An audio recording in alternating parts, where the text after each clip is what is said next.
அனைவருக்கும் வணக்கம். இன்னைக்கு ஒரு செய்தி அநேகமாக திமுகவுக்கு இது கெட்ட செய்தி அப்படின்னு தான் நான் நினைக்கிறேன். 2 நாளைக்கு முன்னாடி தாவேகாவின் சார்பில் சமத்துவ கிறிஸ்துமஸ் விழா அப்படின்னு சொல்லி நடத்தினாங்க. பல்வேறு பாதிரியார்கள், அருட்தந்தைகள், பாஸ்டர்கள் இவங்கெல்லாம் கலந்துக்கிட்டாங்க. விஜய் அவர்கள் கலந்துக்கிட்டு பேசினாரு. அந்த நிகழ்ச்சி மிகப்பெரிய அளவுல பேசு பொருளாக மாறிச்சு.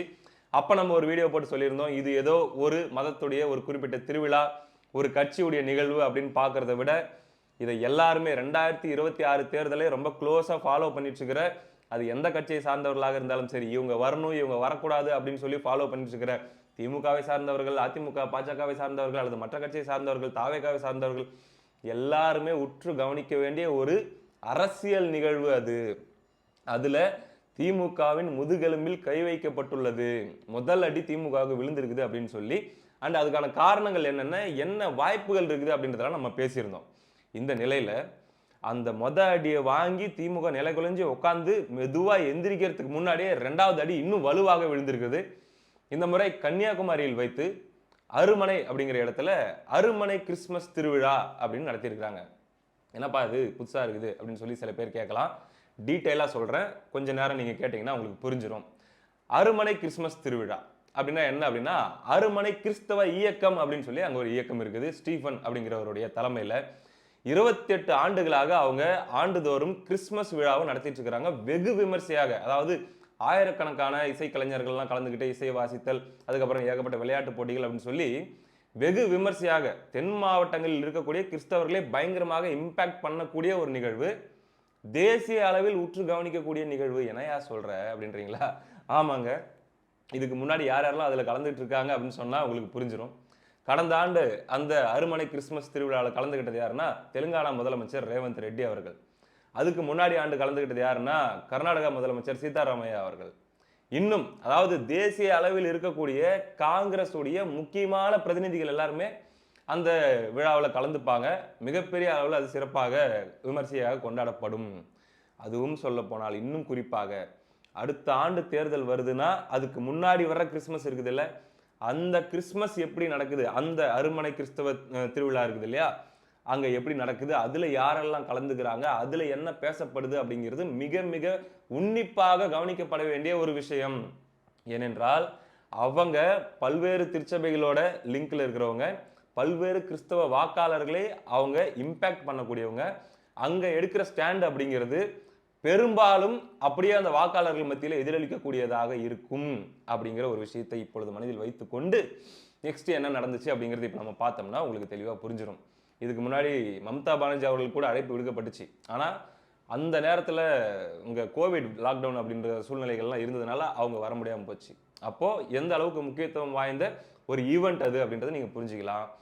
அதுக்கு தான் இந்த வாட்டி தாவேகா கலந்துக்கிறாங்க. தாவேகாவுக்கு அழைப்பு வந்திருக்குது. தாவேகா சார்பில் ஆதவ் அர்ஜுனா அவர்கள், அதுக்கப்புறம் பார்த்தீங்கன்னா அருண்ராஜ் அவர்கள் கலந்துக்கிறாங்க. அவங்களுடைய அழைப்பிதழ் பார்க்குறோம்.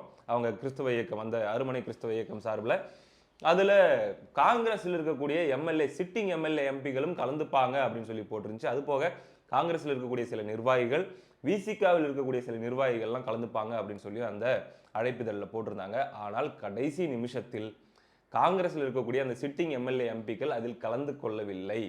அது கலந்து கொள்வது தடை செய்யப்பட்டது அல்லது தவிர்க்கப்பட்டு விட்டது. அதற்கான காரணம் என்னவா இருக்கும், யார் யார் காலில் விழுந்து கதறிப்பாங்க, கடைசி நிமிஷத்தில் அது நடக்காம யார் தடுத்திருப்பாங்க அப்படிங்கிறது நான் சொல்லி உங்களுக்கு புரிய வேண்டியது இல்லை. ரைட், இப்போ விஷயத்துக்குள்ள வந்துடலாம். நிகழ்வு நடந்துருச்சு. அந்த நிகழ்வுடைய இம்பார்ட்டன்ஸ் நம்ம சொல்லிட்டோம். அந்த நிகழ்வில் இந்த ஆண்டு பேசப்பட்ட விஷயங்கள் என்ன, இன்னும் 100 நாட்களில் தேர்தல் வரக்கூடிய நிலையில் அங்கு பேசப்பட்ட விஷயம் என்ன. முதல்ல அந்த அருமனை கிறிஸ்தவ இயக்கத்துடைய தலைவர் ஸ்டீஃபன் அவர்கள் என்ன பேசினார் அப்படிங்கிறது ரொம்ப ரொம்ப முக்கியங்க. அவர் வச்சு கிழிகிறார் திமுகவை. நான் முதல்ல ஒரு விஷயம் சொல்லியிருந்தேன். அதாவது இந்த கரூர் இன்சிடென்ட் அப்படிங்கிறது விஜய் அவர்களுக்கு ஒரு மிகப்பெரிய சிம்பத்தியை கிரியேட் பண்ணியிருக்குது.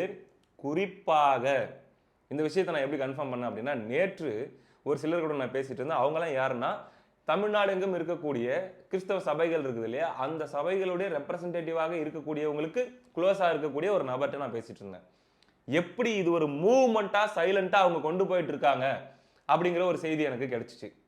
இந்த கரூர் இன்சிடென்ட் நடந்துச்சு இல்லையா, அந்த 41 பேர் இறந்தாங்க. அதுக்கப்புறம் பார்த்தீங்கன்னா மிகப்பெரிய அளவில் விஜய் மீது கொலைப்பலி, கொலை குற்றவாளி, கொலைகாரன் அப்படிங்கிற தாக்குதல் வந்து திமுகவுடைய ஆதரவாளர்கள் தரப்பிலிருந்து, திமுக தரப்பிலிருந்து மறைமுகமாக போஸ்டர் அடித்து ஒட்டுதல், அப்புறம் யூடியூப் மூலமாக அசிங்கப்படுத்துறது, மீடியா மூலமாக டார்கெட் பண்றது, இது எல்லாம் நடக்க நடக்க நடக்க சைலண்டா ஒரு விஷயம் அங்க ஸ்டார்ட் ஆக ஆரம்பிச்சிருச்சு. என்னன்னா கரூர்ல இருந்து ஆரம்பிச்சது அது. எக்ஸாக்டா கரூர்ல இருந்து திருச்சபைகள்ல இருந்து ஆரம்பிச்சது அப்படியே பரவ ஆரம்பிக்குது. ரொம்ப அநியாயம் பண்றாங்கய்யா. என்னய்யா இப்படி பண்றாங்க? இவங்கள வந்து நம்மளால நேரடியா எதிர்க்க முடியாது. நேரடியா எதிர்த்தெல்லாம் பேச முடியாது. சவுண்ட் விட முடியாது. ஆனா இந்த வாட்டி இவங்களுக்கு பாடம் கத்து கொடுக்கணும் அப்படின்னு சொல்லி அப்பவே அவங்க ப்ரிப்பேர் ஆயிட்டாங்க. இந்த தடவை நம்ம விஜய் சைடு தான் போறோம் அப்படின்னு சொல்லி. திமுக அந்த அளவுக்கு அந்த நேரத்துல வந்து அது சம்பந்தமாக அவேரா இருந்தாங்களான்னு கூட நமக்கு தெரியாது. அப்ப ஆரம்பிக்கப்பட்டது அப்படியே பரவி அந்த பக்கம் சவுத்லயும் சரி, இந்த பக்கம் நார்த் சென்னை வரைக்கும் சரி, எல்லாமே வந்து சபைகள் மட்டத்துல கொண்டு வரப்பட்டு நம்ம இந்த வாட்டி தாவேகா பக்கம் நிக்கணும் அப்படிங்கிற மாதிரியான ஒரு ஐடியாக்குள்ள வந்துடுறாங்க. இந்த நிலையில இப்ப ஸ்டீஃபன் அவர்கள் பேசின பேச்சு பாருங்க. நான் இவ்வளவு நேரம் சொன்ன செய்திக்கும் அவர் இப்ப பேசுற பேச்சுக்கும் அப்படியே உங்களுக்கு பொருந்தி போகும். இந்த தடவை ஜோசப் விஜய் கர்த்தரால் ஆசீர்வதிக்கப்படுவார். ஜோசப் விஜய் கர்த்தரால் உயர்த்தப்படுவார். அவரை எவ்வளவு தூரம் வேதனைப்படுத்துனீங்க எனக்கு தெரியும். கரூர் சம்பவத்துக்கு அவர் சாப்பிட்டாரோ சாப்பிடலையோ, எனக்கு சொந்தக்காரங்க நிறைய பிள்ளைகள் அன்னைக்கு சாப்பிடலை. நீங்கள் விசில் அடித்தா அன்னி குஞ்சு கிண்ணி குஞ்சுன்னு சொல்கிறீங்க. எல்லாமே 18 வயதுக்கு மேற்பட்ட பசங்க. இன்னைக்கு இந்த இரவு 12:30 மணி ஆகுது. 12 மணிக்கு மேலே இப்படி இருக்காங்கன்னா யோசிச்சு பாருங்க. இந்த அமைச்சரால் தான் உங்களுக்கு ஆபத்து. உங்கள் ஆட்சிக்கே இந்த அமைச்சரால் ஆபத்து. துவக்க உரை எழுதியது இந்த அருமனை கிறிஸ்தவ இயக்கம் இந்த எம்எல்ஏவிற்கு. முடிவுரை எழுத போகிற இது இந்த அருமனை தான். ஏனென்றால் இது எல்லாம் சும்மா விடாது. ஒரு மனுஷனை தாக்கலாம், எவ்வளவு தூரம் தாக்குவீர்கள்? அதனால் இந்த அருமனை கிறிஸ்தவ இயக்கம் பற்ற வைத்திருக்கிறது. அது நெருப்பாக எரிந்து என்னுடைய சகோதரரில் தமிழகத்தின் முதலமைச்சராக ஒன்றில் தேர்தலுக்கு முன் நான் ஒன்றை உறுதியாக சொல்லுகிறேன். இப்போது இருக்கிற உங்களிடம் இருக்கிற கட்சிகள் வருங்காலங்களில் சத்தியமாக சொல்லுகிறேன் இருக்கவே செய்யாது. கூட்டணிகள் மாறும், நிலைமைகள் மாறும். இந்த அட்டூழியங்களும் அநியாயங்களையும் தட்டி கேட்பதற்காக ஒரு சகோதரனை இந்த கடவுள் எழுப்புவார். மேட்ரு உங்களுக்கு புரிஞ்சிருக்கும் அப்படின்னு நான் நினைக்கிறேன். இந்த நேரத்தில் யார் அந்த மேடையில் இருந்தாங்க அப்படிங்கிறத கூடுதலாக நம்ம பார்க்கணும். காங்கிரஸ் சார்பில் இருந்து அவங்களுடைய எம்எல்ஏக்கள் எம்பிக்கள் வருவது கடைசி நேரத்தில் தவிர்க்கப்பட்டு விட்டது. இதற்கான காரணம் என்னவா இருக்கும் அப்படின்னா, நமக்கு அந்த செய்தி வந்து கிடைச்சிச்சுங்க. என்ன போட்டிருந்தாங்கன்னா, ஜெர்மன் கால் ஜெர்க்கான கதர்கள் அப்படின்னு சொல்லி ஜெர்மன்ல இருந்தே ராகுல் காந்தி போன் பண்ணிட்டாரு. திமுக போயிட்டு பயங்கரமா ராகுல் காந்தி அவர்கள்கிட்ட போனை போட்டு திமுக சார்பில் கதறி இருக்காங்க, அல்லது வந்து கெஞ்சி இருக்காங்க, புலம்பி இருக்காங்க. ரொம்ப மோசமா போயிட்டு இருக்குது, ஜெல் இல்லாமல் போயிட்டு இருக்குது. இது ஒரு ஆளுக்கு ஒரு பக்கம் பேசிட்டு இருக்கிறாங்க, எல்லாம் தாவேக பக்கம் போற மாதிரி பேசிட்டு இருக்காங்க. இதெல்லாம் சரியில்லை. நம்ம 2004 இருந்து நடுவில் 2014 தவிர தொடர்ச்சியாக நம்ம தேர்தல் கூட்டணி உடன்பாடு அப்படின்னு சொல்லி ஒரு நல்ல உறவுல இருக்கிறோம். இது சரியா அப்படின்லாம் சொல்லி புலம்புனாங்க. அதனால ஜெர்மன்ல இருந்தே போனை போட்டு ராகுல் காந்தி அவர்கள் வந்து காங்கிரஸ் காரங்கட்டெல்லாம் விடுங்க, திமுக வந்து இரிட்டேட் பண்ற மாதிரி எதுவும் பண்ணாதீங்க அப்படின்ற மாதிரிலாம் பேசி திமுகவுக்கும் ப்ராமிஸ் பண்ணியிருக்காரு அப்படின்ற மாதிரியான செய்தி வந்திருக்குது. இது ஜெர்மனிலிருந்து ராகுல் காந்தி சொன்ன செய்தியா, இல்லை சென்னையில் உட்காந்துக்கிட்டு பேனா நிறுவனம் சொன்ன செய்தியான்னு எனக்கு தெரியாது. இது ஒரு பக்கம் இருக்க, இது வந்து இப்போ எம்எல்ஏ எம்பிக்கள் வரல. ஆனால் அந்த மேடையில் காங்கிரஸுடைய மூத்த தலைவர்கள் ஒருவரான திருச்சி வேலுச்சாமி அவர்கள், இன்னும் சில காங்கிரஸ் அந்த குமரி மாவட்டத்தில் இருக்கக்கூடிய மாவட்ட தலைவர்கள், காங்கிரஸ் மாவட்ட தலைவர்கள், விசிகாவுடைய நிர்வாகிகள் இவங்கெல்லாம் கலந்துக்கிறாங்க. அதில் இப்போ ஸ்டீஃபன் அவர்கள் பேசுனதை பார்த்துட்டோம். அடுத்ததாக திருச்சி வேலுச்சாமி அவர்கள் பேசுகிறார். அவர் பேசக்கூடியது என்ன, ஏற்கனவே அவர் வந்து திமுகவை அட்டாக் பண்ணி தான் பேசுவார். அப்போ அவர் அந்த மேடையில் பேசின விஷயம் எந்த அளவுக்கு முக்கியம்னா, இந்த அருமனை ஒரு திருப்பு முனையாக அமையும், இது வந்து புரிஞ்சவங்க புரிஞ்சுக்கங்க அப்படின்னு சொல்லி கேப் விடுறாரு. அருமை இளவல் விஜய் அவர்களுடைய வாழ்த்துக்களை சுமந்து வந்திருக்கிற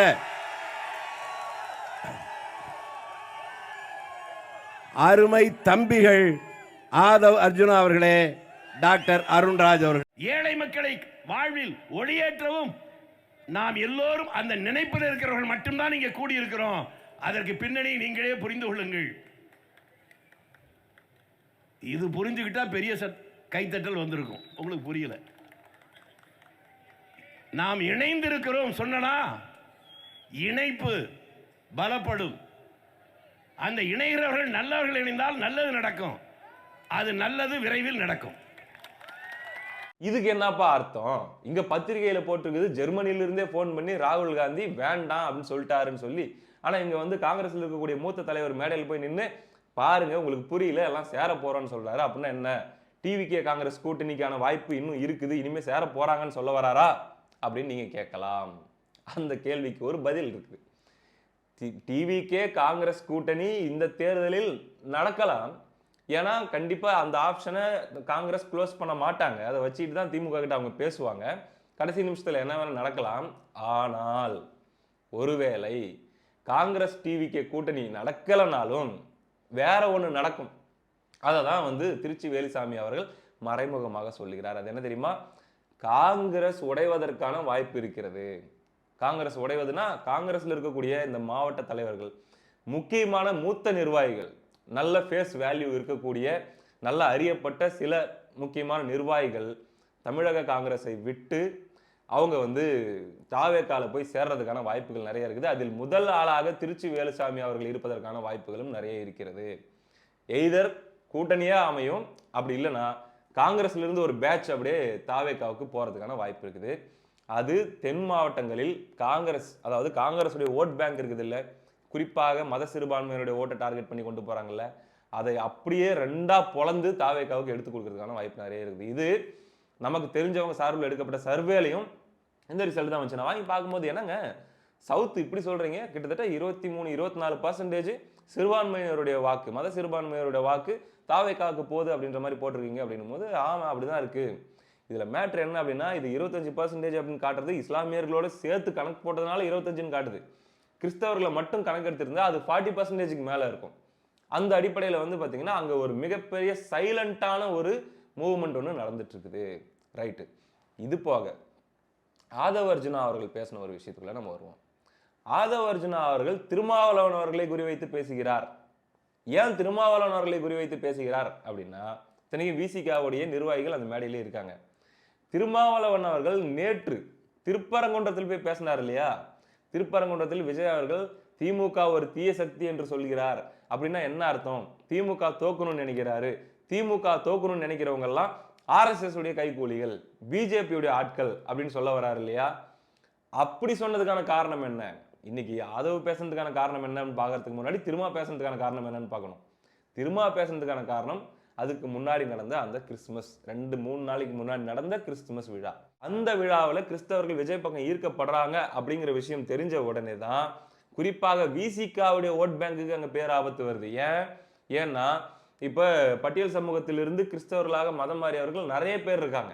அவங்க இதுக்கு முன்னாடி வரைக்கும் விசிகா எந்த அணியில் இருக்குதோ, காங்கிரஸ் எந்த அணியில் இருக்குதோ அவங்களுக்கு தான் ஓட்டு போடணும் அப்படிங்கிற மனநிலையில் இருந்துட்டு இருந்தாங்க. இப்ப அந்த இடம் ஸ்பிளிட் ஆகிறது. அப்படி ஸ்பிளிட் ஆகி போறதுனால தான் அந்த பதட்டத்தில் திருமாவளவன் அவர்கள் நேத்து கதறாரு எங்க திருப்பரங்குன்றத்தில் வச்சு, RSS பிஜேபி அது இது கைகூலி அப்படின்னு சொல்லி. அந்த திருமாவளவன் அவர்களுக்கு ஆதவ அர்ஜுனா அவர்கள் ஒரு பதிலடி தராரு. ஜெயிச்ச பிறகு ஒரே மிதி கீழே காலு கீழே நீங்கெல்லாம், இதுதான் சனாதானம். அண்ணன் திருமாவளவனுக்கு ஒரு கொஸ்டின் கேட்கிறேன், ஏன் ஒரு குடும்பம் மட்டும்தான் ஆட்சியில் புரியணுமா? ஒருத்தர் வந்து ஒரு சினிமாவெல்லாம் விட்டுட்டு எல்லாத்தையும் தூக்கி போட்டு 500 கோடி ரூபாய் சம்பளத்தை விட்டுட்டு வந்து நல்லது பண்ணணும்னு நினைச்சா என்னென்ன பிரச்சனை உங்களுக்கு எங்களுக்கும்? நம்ம 2 பேரும் ஒண்ணுண்ணே, புரட்சியாளருடைய கொள்கை என்ன? நம்மலாம் உங்களை எதிர்த்து நாங்க என்ன பண்ண போறோம்? டெய்லி எங்களை எதிர்த்துட்டு இருக்கீங்க. எதுக்க வேண்டிய இடம் எங்க இருக்கு? வேங்கவேல் பிரச்சனை எதுக்கணும், மண்டக்காடு பிரச்சனை எதுக்கணும்? ஒட்டுமொத்த தலித் சகோதரர்கள் கிறிஸ்துவ மதத்திற்கு மாறின தலித் சகோதரர்களுக்கு என்ன நடந்துச்சு? இந்த பதிலடியை நீங்க நல்லா நோட் பண்ணி பார்க்கணும். இது திருமா அவர்களை அசிங்கப்படுத்துற மாதிரியோ அவமானப்படுத்துற மாதிரியோ தாக்குற மாதிரியோ இல்லாம, திருமா அவர்கள் கிட்ட இருக்கிற தொண்டர்களை, ஆமா இவர் கரெக்டா தான் பேசுறாரு, நம்ம அண்ணன் தான் வளரிட்டு இருக்கிறாரு, நம்ம தலைவர் தான் வளரிட்டு இருக்கிறாரு, திமுகவுக்கு கொத்தடிமையா போயிட்டாரு அப்படின்ற மாதிரி கன்வின்ஸ் பண்ற மாதிரியான பேச்சாக ஆதவ அர்ஜுனா அவர்களுடைய பேச்சாக இருந்தது. இதுவும் ஒரு வகையில விசிகா தொண்டர்களை தன்னகத்தை ஈர்க்கக்கூடிய ஒரு வகையில் தாவேகா செயல்படுவது நன்றாக நமக்கு தெரிகிறது. இதுல இவ்வளவு விஷயங்களை நம்ம டிஸ்கஸ் பண்ணிட்டோம், பார்த்துட்டோம். இதுல பெரும்பாலும் இஸ்லாமியர்களுடைய வாக்குகள் இப்பவும் திமுக கிட்ட ஸ்ட்ராங்கா இருக்குன்னு தான் நான் நம்புறேன். ஆனா அதை விட அதிக எண்ணிக்கையில் இருக்கக்கூடிய கிறிஸ்தவர்களுடைய வாக்குகள் பாதியாக பிளந்து விஜய் கிட்ட போகுது இல்லையா? இது திமுகவுடைய அந்த ஒட்டுமொத்த ஓட் பர்சன்டேஜ் டிராஸ்டிக்கா அப்படியே கீழே குறைச்சி கொண்டு போயிடும் அப்படிங்கிறது தான் இப்ப திமுகவுக்கு இருக்கக்கூடிய பிரச்சனை. இப்ப இதை எப்படி ஹேண்டில் பண்றது? அதே கிறிஸ்தவர்களை வச்சே தாக்குதல் நடத்துவோம் அப்படிங்கிற ஸ்ட்ராட்டஜி கையில எடுத்தாங்களோ என்னவோ தெரியல. அதனால தானோ என்னவோ தெரியல, கரெக்டாக விஜய் அவர்கள் கிறிஸ்மஸ் விழா நடத்தி நேற்று அருமனை நிகழ்வுலாம் நடத்திட்டு இருக்கிற இந்த நேரத்திலேயே இன்னொரு பாதிரியார் பேசின வீடியோ ஒன்று வைரல் ஆகுது. அந்த வீடியோவில் அந்த பாதிரியார் என்ன சொல்றாரு அப்படின்னா, 41 பேரை கொண்ட கொலகாரம் விஜய், அந்த கொலகாரம் கூட தான் நீங்க போவீங்களா அப்படின்னு சொல்லி ஒரு ஃபாதர் பேசுகிறார். நானும் ஆஸ்ட்ரோபிசிக்ஸ் எடுத்து படிக்கிறேன் என்று குட்டி பையன் சொல்றான். நம்ம பிள்ளைங்கள்ட்ட கேட்டு பாருங்க, நீ என்னவா போற? விஜய் ரசிகராக போறேன். 41 பேரை கொன்று குவிச்சவனுக்கு சரியா எல்லாம் இப்படி ஆகணும், இப்படி கையை இப்படி விலங்கு போட்டா நம்மளாம் என்ன செய்வோம்? விலங்கு போட்டாதான் கையை இப்படி வைப்போம் இல்லையா? இந்த தலைவர் கையை இப்படி போட்டுக்கிறாரு, நான் ஏற்கனவே விலங்கு போட்டிருக்கேன் என்று காட்டுகின்ற அவர் பின்னால் செல்லுகின்ற கூட்டம் அதிகமாக கொண்டிருக்கிறது. சம்பந்தமே இல்லாம தேர்தல் நேரத்தில் அந்த நிகழ்வு நடந்து இத்தனை நாட்கள் ஆன பிறகு சிபிஐ விசாரணை ஒரு பக்கம் போயிட்டு இருக்கிற போது, கிறிஸ்மஸ் விழா நடந்த ஒரே நாளில் ஒரு ஃபாதர் இப்படி பேச வேண்டிய தேவை என்ன? இது அவரா பேசினாரா இல்ல திமுக சொல்லி பேசினாரா அப்படிங்கிறது வந்து நமக்கு தெரியல. ஆனா இந்த செய்தி வந்து இப்ப மறுபடியும் திமுக சார்பில் அப்படி பரப்பப்பட்டு வருது. மொத்தத்துல இந்த ஆல்மோஸ்ட் ஒரு 10 to 12% ஓட்டு இருக்குது இல்லை கிறிஸ்தவர்கள் ஓட்டு. இதில் அதிகமாக பெறுவது யார் அப்படின்றதுக்காக மிகப்பெரிய போரே அடுத்த 3-4 மாதங்களுக்கு நடக்க போகுது அப்படிங்கிறது மட்டும் நம்மளால் உறுதியாக புரிந்து கொள்ள முடிகிறது. ஆனால் நான் பார்த்தவரை, விசாரித்தவரை பெரும்பான்மையானவருடைய ஆதரவு கிறிஸ்தவர்கள் மத்தியில் அப்படியே விஜய் பக்கம் சாயறது தான் இருக்கு. என்ன நடக்க போகுது அப்படிங்கிறதை இப்போது இருந்து பார்ப்போம். அது நடந்தால் திமுக 100% உறுதியாக 2026 தோக்குது. அந்த மாதிரி ஒரு ஷிஃப்ட் நடந்தா பார்ப்போம் என்ன நடக்குதுன்னு அடுத்த காணொலியில் சந்திப்போம். நன்றி.